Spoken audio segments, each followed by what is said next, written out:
ទុកការវិញ្ញាជុំវិញករណីមន្ទីរពេទ្យអរិញដាមើលថៃទារករហូតដល់កើតទៅដឹងថាបេះដូងចំហ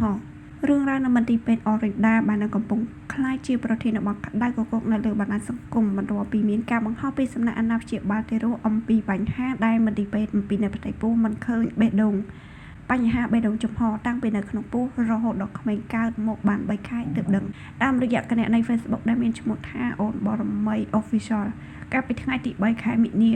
បានធ្វើការផ្សាយផ្ទាល់នៅក្នុងមន្ទីរពេទ្យខាងលើនេះផ្ទាល់តែម្ដងដោយបានរៀបរាប់ទាំងទឹកភ្នែកថារូបនាងបានទទួលសេវាកម្មមើលថែទាំកុមារទេរកចាប់តាំងពីក្នុងផ្ទៃរហូតដល់ប្រសូតចេញមកបានជាង3ខែទើបដឹងថាកូនប្រុសរបស់ខ្លួនមានបញ្ហាបេះដូងចំហតាំងពីចាប់កំណត់មកម្លេះខណៈកន្លងមកក្រុមគ្រូពេទ្យជំនាញតែងតែអះអាងថាទាំងម្ដាយទាំងកូនមានសុខភាពល្អទាំងអស់មិនមានបញ្ហាអ្វីឡើយរាល់ពេលដែលពិនិត្យផ្ទៃពោះយ៉ាងណាមិញភ្លាមក្រុមគ្រូពេទ្យក៏បានព្យាយាមធ្វើការសម្របសម្រួលនិងលួងលោមស្ត្រីរូបនោះដើម្បីធ្វើការបញ្ឈប់ការផ្សាយផ្ទាល់និងលុបវីដេអូឃ្លីបប៉ុន្តែត្រូវបាននារីជាម្ដាយទេរកបដិសេធដោយបញ្ជាក់ថា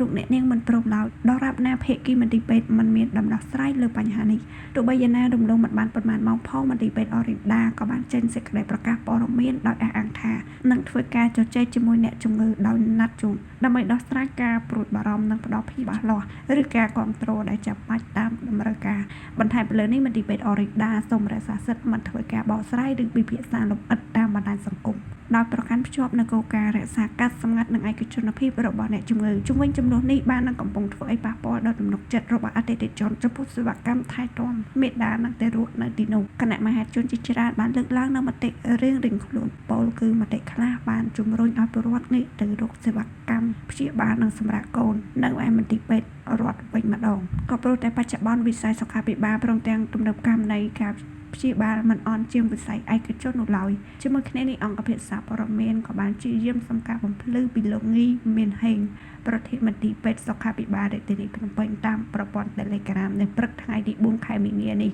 ដោយលោកបានចូលទៅមើលសំណួររបស់ការីនិពន្ធតែពុំមានការឆ្លើយតបអ្វីឡើយគិតត្រឹមម៉ោងចេញផ្សាយនេះ